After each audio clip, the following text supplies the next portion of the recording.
அப்ப கலைஞர் வந்து நம்ம தமிழ்நாட்டுல பிறந்திருக்கார், நம்முடைய தமிழ்நாட்டை ஆண்டிருக்கிறார், தமிழுக்கு தொண்டு செஞ்சிருக்கார். அந்த அடிப்படையில ஒரு 100ஆண்டுக்கு விழாவை முன்னிட்டு அவர் காயின் வெளியிடுறாங்க, ₹100 சில்வர் காயின் வெளியிடுறாங்கன்னா அதுல ஏன் இவ்வளவு அக்கப்போருன்னு எனக்கு தெரியல. எம்ஜிஆர் கழிவிட்டாங்களே. பாரதிய ஜனதா கட்சிக்கும் திமுகவும் ரகசிய உறவு இருப்பது என்பது வெட்ட வெளிச்சமாகிவிட்டது. திமுகவுக்கும் பிஜேபிக்கும் கள்ள உறவு உண்டா? நீங்க பயப்படுறதுக்கு ஆளா எனக்கு தெரியலையே. நீங்க ஏற்கனவே உறவுல இருந்தீங்களே. இதை நாங்க சொல்லணும், பிசிக்கா நாங்க சொல்லணும். கள்ள உறவா இருக்கிறதோ நாங்களே பயப்படலையே. நாங்க நிகழ்ச்சியில போய் உட்கார்ந்து செய்யறோம். எங்களுக்கு எந்த விதமான அது ஒரு பிரச்சனையா தெரியவில்லையே. அதாங்க இதை ஒரு பெருமையா கருதி அங்க தமிழ் வெல்க தமிழ் தானே போட்டிருக்காங்க. கலைஞருடைய அந்த அந்த கையெழுத்து வந்து தமிழ்ல தானங்க இருக்கிறது. நான் அதை ஒரு விமர்சனம் பண்ண நான் நினைத்தேன். ஏன் இந்தியிலையும் ஆங்கிலத்திலும் இருக்கிறது? சரி, ஜெயலலிதா அம்மையாருக்கே நீங்க விடவில்லை, காயின் விடவில்ல. இத்தனை வருஷம் 4 வருஷம் வந்து பொற்கால ஆட்சின்னு சொல்றீங்கல்ல, நீங்க அம்மா அம்மா தானே சொல்லி கொண்டிருக்கிறீங்க. ஜெயலலிதா அம்மையாருடைய அந்த சரி காயின் இருக்கட்டும், அவங்க பேர்ல வந்து நாணயம் வெளியிடுறது இருக்கட்டும், ஒரு நினைவேந்தல் கூட்டத்தை வச்சிருக்கலாம்னு சொல்லி நீங்க முதல்வர் கேட்கிறாரு. ஒரு இளைஞர் கூட்டத்தை கூட நடத்துவதற்கு யோகியதேற்றவர்கள் கலைஞருடைய விழாவை பார்த்து விமர்சனம் செய்வதற்கு உங்களுக்கு என்ன யோகியதை இருக்கிறது என்றுதான் நான் கேட்கிறேன். புரியுது. ஆனா ராகுல் காந்தி ஏன் கூப்பிடலன்னு ஒரு கருத்தை வைக்கிறாருல்ல, இது என்ன? இதெல்லாம் ஒரு விமர்சனமா என்று கேட்கிறேன். ராகுல் காந்தி யாரு கூப்பிட? இது அரசு விழாவா? தமிழ்நாடுடைய திமுகவுடைய கூட்டணி, இந்தியா கூட்டணி விழாவா இது? எம்ஜிஆருக்கு நீங்க எப்படி வெளியிட்டு இருக்கணும்? அதே நூற்றாண்டு 100 வருஷத்துக்கு அப்படியே எம்ஜிஆருடைய சாதனையை பாராட்டி வெளியிட்டாங்க. அப்ப திமுக இப்படியா கொச்சையாக கீழ்த்தரமா இழிவாக விமர்சனம் பண்ணாங்களா? திமுக வேற எந்த கட்சியுமே வந்து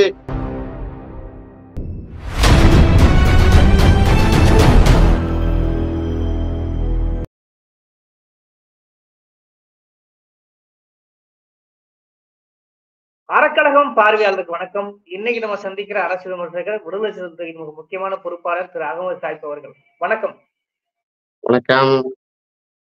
குறிப்பா தமிழ்நாட்டுல ஏதோ அரசியல் வானம் வேறு விதமாக மாறுவது போல் ஒரு தோற்றம் ஏற்படுவது போல் தோற்றம் இருப்பதாக விமர்சகர்கள் சொல்கிறார்கள். எல்லா ஊடகங்களும் அப்படித்தான் சொல்லுகின்றன.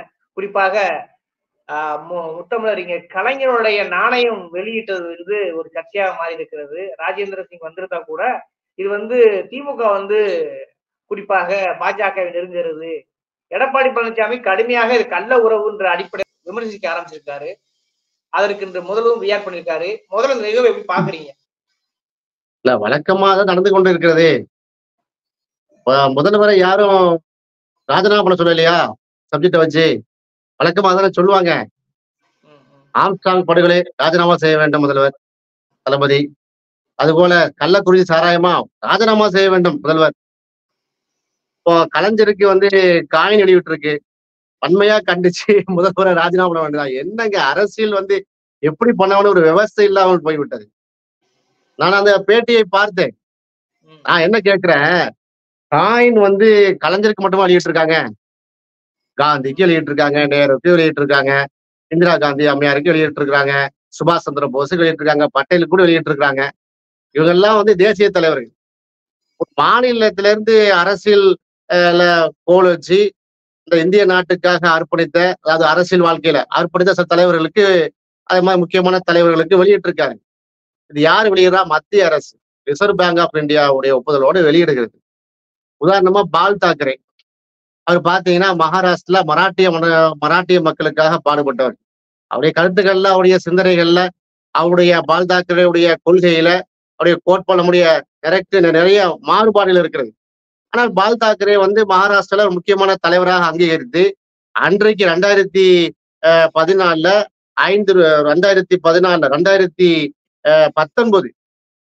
2019 இதே மோடி சர்க்கார் தான் வெளியிட்டாங்க. ₹100 சில்வர் காயின் வெளியிட்டார்கள. அப்ப பாத்தீங்கன்னா மகாராஷ்டிரால அவ்வளவு அரசியல் புரளி. சிவசேனாவை 2ஆ உடைக்கிறதுக்கு அவ்வளவு பிரச்சனை, அவ்வளவு அக்கப்போரு இருந்தாலும் சிவசேனாங்க வந்து எந்த மாதிரி என்ன செய்யல. அங்க எதிர்கட்சியா இருக்கக்கூடிய தேசியவாத காங்கிரஸோ காங்கிரஸ் கட்சியோ இதை எதிர்க்கல. நான் புரிஞ்சிருக்கா சொல்றேன். 2019 இதே மோடி சர்க்கார் வெளியிட்டது காயின். ஆனா எடப்பாடியார் வந்து இங்க கலைஞர் காயினை வெளியிடும் போது எதிர்க்கிறார் என்று சொன்னா இந்த அளவுக்கு தான் அரசியல் பாடம் பயின்றிருக்கிறார் என்று ரொம்ப பரிதாபமா இருக்கிறது. இல்ல இது கள்ள ஒரு உறவு அரசு சொல்றாரு. கள்ள உறவு அதாவது சொல்றாரு. கள்ள உறவுங்கிறாரு. இது எப்படி கள்ள உறவாகும்? அதாவது கலைஞருடைய 100ஆண்டு விழாவை கருத்தில் கொண்டு அவர் தமிழருக்கு ஆற்றிய சேவை, தமிழுக்கு ஆற்றிய சேவை என்று அவங்க வந்து மத்திய சர்க்கார் வெளியிடுறது. இது மத்திய ஒன்றிய அரசுடைய நிகழ்ச்சி இது. இது வெளியிட்டா தமிழ்நாட்டுக்கு பெருமை தானேங்க. நான் என்ன கேட்கிறேன், என்.டி. ராமராவ் இருந்தார்ல, இன்றைக்கு வந்து சந்திரபாபு நாயுடு உடைய மாமனார் என்.டி. ராமராவ், அவருக்கு வெளியிட்டாங்களே 2014. அப்ப காங்கிரஸுக்கும் சந்திரபாபுக்கு உறவா இருந்துச்சு இல்ல. பிஜேபிக்கும் சந்திரபாபுக்கு பெரிய சுமூகமான உறவுலாம் ஒண்ணும் கிடையாது. இந்த அளவுக்குலாம் இல்ல. எதிர்கட்சி மாதிரி தான் செயல்பட்டாரு. அப்போ 5 ரூபா பிராஸ் காயின், வெங்கல காயின் வெளியிட்டாங்க. அது என்.டி. ராமராவ் பேர்ல. அப்போ எல்லாமே வந்து எல்லாம் சேர்ந்தன பாராட்டணும். என்.டி. ராமராவ் வந்து தலை சிறந்த அவர் மூது அறிஞர் பாராட்டணும். அப்போ கலைஞர் வந்து நம்ம தமிழ்நாட்டுல பிறந்திருக்காரு, நம்முடைய தமிழ்நாட்டை ஆண்டிருக்கிறார், தமிழுக்கு தொண்டு செஞ்சிருக்கார். அந்த அடிப்படையில் ஒரு 100ஆண்டுக்கு விழாவை முன்னிட்டு அவர் காயின் வெளியிடுறாங்க, 100 ரூபா சில்வர் காயின் வெளியிடுறாங்கன்னா அதுல ஏன் இவ்வளவு அக்கப்போருன்னு எனக்கு தெரியவில்லை. எம்ஜிஆருக்கு வெளியிட்டாங்களே, யாரா எதிர்த்தாங்களா? புரட்சி தலைவர் எம்ஜிஆர் அவர்களுக்கு 2017 இதை எடப்பாடி வெளியிட்டாரு. அப்ப கூட மத்திய ஒன்றிய அரசுல ஞாபகம் வரையில. அப்ப இவர் கூட்டணியில இருந்தார், மோடியோட ரொம்ப நெருங்கி இருந்தார். மோடியை கூப்பிட்டளவா நீங்க நடத்திருக்க வேண்டும், நடத்தல.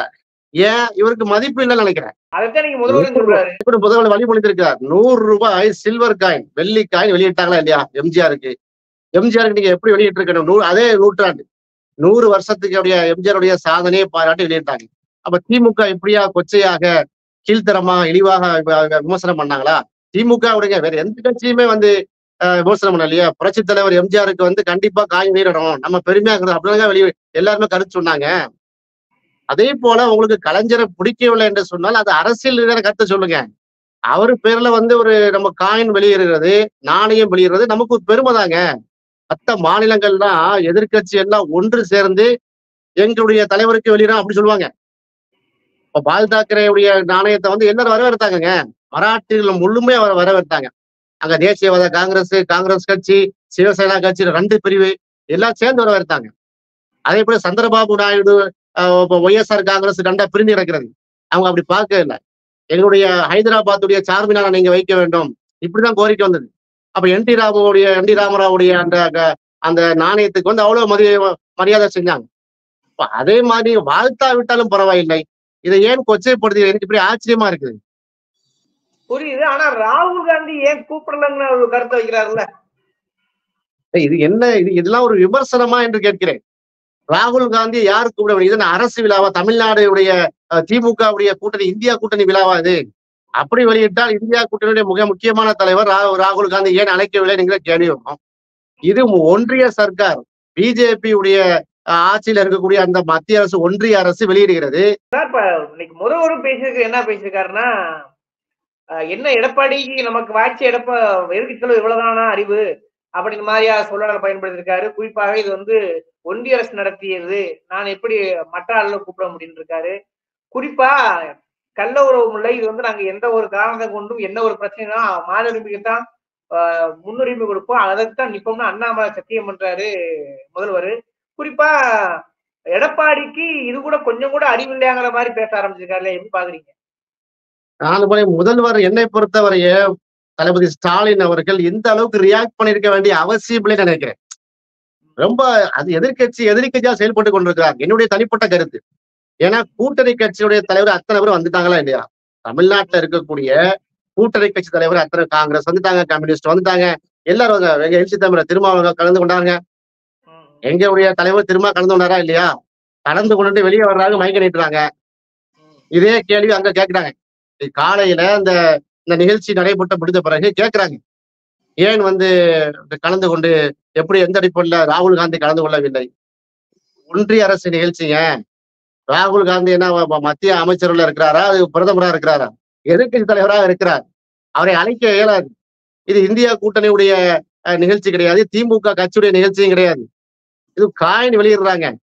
யாருக்கு அழைப்பு விட முடியும்னா குறைந்தபட்சம் தமிழ்நாட்டோட தலைவருக்கு அழைப்பு விடுக்க முடியும். இப்ப இதை வந்து காங்கிரஸ் கட்சியுடைய தலைவர் செல்வ பிறந்த வந்து எந்த ரியாக்ஷனும் பண்ணலையே. எங்கள் தலைவர் ஏன் கூப்பிடல அப்படின்னு சொன்னாரா? அவரை புரிஞ்சுக்கிறாரா இல்லையா?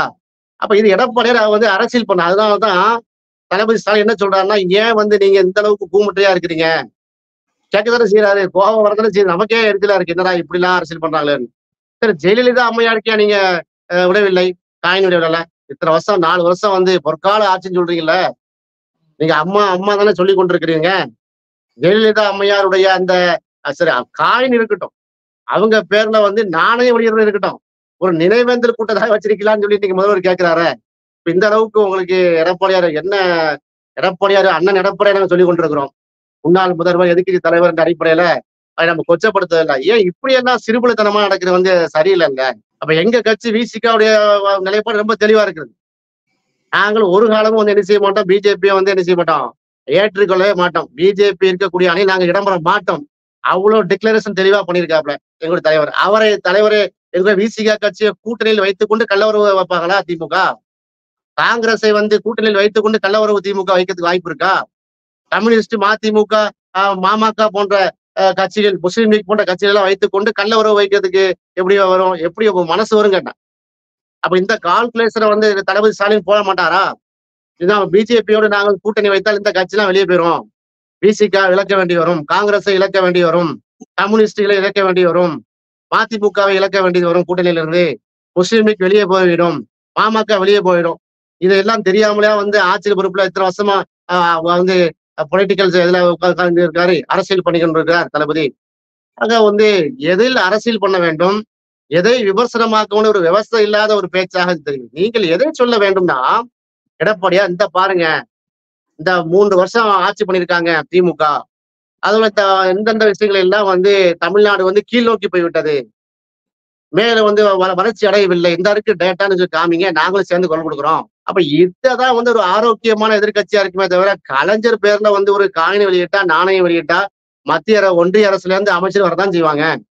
ஏங்க ஒரு ட்ரெயின் வெளியிட்டாரே வராதா இல்லையா பிரதமர்? ஒரு வந்தே பாரத் ட்ரெயினுக்கு கொடியேசத்துக்கு ஓடி வர்றாரு, ஒவ்வொரு மாநிலமா வந்து கேட் கீப்பர் மாதிரி போகிறாரு, வரவேணாம்னு சொல்லுவாங்களா? இன்னைக்கு வந்து இதுக்கு முற்றுப்புள்ளி வைக்கும் விதமாக குறிப்பாக ராகுல் காந்தி அவர்களும் கலைஞர் நாணய வெளியீட்டு விழாவுக்காக ஒரு வாழ்த்து கடிதம் அனுப்பிச்சிருக்கிறார், வாழ்த்துறை அனுப்பிச்சிருக்கிறார், பிரதமர் அனுப்பிச்சிருக்கிறார். அதாங்க இதை ஒரு பெருமையா கருதி, அங்க தமிழ் வெல்க தமிழ் தானே போட்டிருக்காங்க. கலைஞருடைய அந்த அந்த கையெழுத்து வந்து தமிழ்ல தானங்க இருக்கிறது. நான் அதை ஒரு விமர்சனம் பண்ண நான் நினைத்தேன். ஏன் இந்தியிலையும் ஆங்கிலத்திலும் இருக்கிறது அப்படின்னு சொன்னா கூட ஓரளவாது சரி, ஏதோ ஒரு லாஜிக், தமிழுக்காக போராடிவான்னு வரும். அது கூட சரியா லாஜிக்கா இருக்காது. ஏன்னா இந்திய ஒன்றிய அரசு வெளியிடக்கூடிய இந்தியாவுக்குள்ள போகக்கூடிய அந்த நாணயம் அது. இதை பெருமையாக கருத வேண்டும். இல்ல தமிழே இல்லன்னு சொல்லியிருக்காரு முதல்ல, ஆனா இப்ப தமிழ் இருக்குன்றத முதல்ல உறுதிப்படுத்திருக்காரு. நீங்க அதை தட்டி பாருங்களேன், கலைஞர் காயின் அடிங்க கூகுள்ல, அந்த இமேஜே வெளியே வருகிறது. நான் பார்த்துட்டு தான் பேசுறேன். அப்ப இது எதை எடுத்தாலும் விமர்சனம் சொன்னால் இது என்ன மாதிரியான தெரியல. நீங்கள் வந்து எதிர்கட்சி விமர்சனம் பண்ணுங்கள், அரசை விமர்சிக்க வேண்டும். அப்பதான் ஒரு வந்து ஜனநாயகத்துல வந்து எதிர்கட்சியுடைய பங்களிப்பு இருக்க வேண்டும். ஆனா நீ எதிர்கட்சியா செயல்பட்டு எதுல பெருமையா கருதமோ, எதுலாம் சாதனையா இருக்கோ அதையெல்லாம் வந்து வேதனையா காட்டுறது வந்து மிகப்பெரிய வேதனை இல்லையா? ராகுல் காந்தியை அழைக்கவில்லை, ராகுல் காந்தி வரவில்லை, ராகுல் காந்தியை புறக்கணித்து விட்டார்கள் என்று ராகுல் காலம் பாடுறான். ஒருவேளை காங்கிரஸுக்கும் அதிமுகவுக்கும் அண்டர் கிரவுண்ட்ல ஏதோ கூட்டணி வைக்கிற மாதிரி இவர் முயற்சி பண்றாரோ நாங்க திருப்பி கேட்கலாம்ல. ராகுல் காந்தி தெளிவா சொல்லிட்டாரு, வாழ்த்து தெரிவிச்சிருக்கிறாரு, கலைஞரை புகழ்ந்து நாணயம் வெளியிட்டது சரிதான், ரொம்ப பெருமைக்குரியது என்று அவர் என்ன செய்யறாரு, கருத்தை பதிவு பண்ணிருக்காரு. ராகுல் காந்தியே பொருந்திட்டு போயிட்டாரு. என்ன ஏன் கூப்பிடவில்லை வருத்தம் தெரிவிச்சாரா? இந்த நிகழ்ச்சிக்கு என்ன ஏன் தளபதி ஸ்டாலின் கூப்பிடவில்லைன்னு கேட்டாரா? அவருக்கு புரியுது, அவரு அரசியல் இருந்தா என்னங்கிறது தெரியும். இது ஒன்றிய வந்து அரசாங்கம் நடத்தக்கூடிய இதுல வந்து யாரை கூப்பிட வேண்டும், யாரை கூப்பிடக்கூடாது, யாரை அழைக்க வேண்டும், புரோட்டோக்கால் அது. நம்ம தெளிவா சொல்றோங்க. அப்படி இவர் எடப்பாடி பழனிசாமி பயப்படுற மாதிரி திமுகவுக்கும் பிஜேபிக்கும் கள்ள உறவு உண்டா? நீங்க பயப்படுறதுக்கு ஆளா எனக்கு தெரியலையே. நீங்க ஏற்கனவே உறவுல இருந்தீங்களே, இதை நாங்க சொல்லணும், பிசிக்கா நாங்க சொல்லணும். கள்ள உறவா இருக்கிறதோ நாங்களே பயப்படலையே. நாங்க நிகழ்ச்சியில போய் உட்கார்ல செய்யறோம், எங்களுக்கு எந்த விதமான அது ஒரு பிரச்சனையா தெரியவில்லையே. ஆக வந்து எதற்கு நாங்கள் தெளிவாக இருக்கிறோம். எங்களுடைய இந்தியா கூட்டணி, திமுக கூட்டணி வந்து தெளிவாக இருக்கிறது. எதுல வந்து மாநில சுயாட்சியில வந்து ஒருலயே முட்டு கொடுக்க மாட்டோங்கிறது அண்ணாமலை சத்தியமணி சொல்றாருங்க. கூட்டணியில் இருந்து கொண்டு எம்ஜிஆருடைய நாணயத்தை வெளியிடும் போது முதலமைச்சரான எடப்பாடியார் அவர்களே, உங்க நல்ல உறவா கள்ள உறவா ஒரு பக்கம் இருக்கட்டும், ஏன் வந்து ஒன்றிய அமைச்சருக்கு வரவில்லை? மோடியை கூட்டிருக்கலாமே. மோடி தானே அவங்களுடைய மாமா ஏதோ சொல்லுவாரு. மோடிஜியே ஏதோ சொல்ல பாபாவா டேடியா ஏதோ சொல்லுவாரு. மோடி எங்க டேடினாருல. மோடியா லேடியான்னு கேட்ட அந்த அம்மா எங்க இருக்காங்க? மோடிய டேடியா ஏத்துக்கொண்டவர் எங்க இருக்காரு? அப்ப உங்களை மதிக்கவே இல்லையேங்க. ஒன்றிய அரசு உங்களை மதிக்கவே இல்லை. சரி, இப்போ ஒரு சவாலா வந்து கேட்கிறோம். இப்போ வந்து ஜெயலலிதா அம்மையாருக்கு வந்து காயின் வெளியிட்டா நீங்க வந்து என்ன சொல்லுவீங்க? இப்ப ஜெயலலிதா அம்மையாருக்கு காயின் வெளியிடுங்க. இப்ப என்ன சொல்லுவீங்க இப்போ? சரி, 2 கட்சிக்கு பொதுவா இருக்கக்கூடிய அண்ணா, அறிஞர் அண்ணாவுடைய பேர்ல ஒரு காயின் வெளியிடுவோம். நாணயம் திரும்ப வெளியிடுவோமே. புதுசா ஒரு நாணயம் வெளியிடுவோம். 100 ரூபாய்க்கு. அப்ப என்ன என்ன பதில் சொல்லுவாரு இவரு? ஆக எதை அரசியல் பண்ணணுமோ அதுல அரசியல் பண்ணுங்க. என்ன செய்யறோம்? இந்த பேட்டின் வாயிலாக அவருக்கு வந்து உபதேசமா சொல்லிக் கொள்றோம். இந்த அரசியலாம் எடுபடாது தமிழ்நாட்டுல. இது வந்து பேக் ஃபயர் ஆகும் அவருக்கு.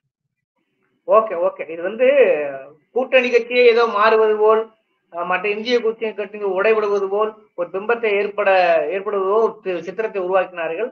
நீங்களும் அது அல்ல, அப்படி வருவது இருக்காது, அப்படி இருந்தா நாங்க விடுவிச்சிருக்கலாம், நாங்க அந்த விழாவுக்கே போயிருக்க மாட்டோம் அப்படிங்கிறத சாட்சியா இருந்து சொல்லியிருக்கீங்க. அப்படியே மக்களின் பார்வைக்கு விட்டு விடுகிறேன். விவாத சொல் அறக்கல் நேரம் ஒதுக்கப்படும். நன்றி.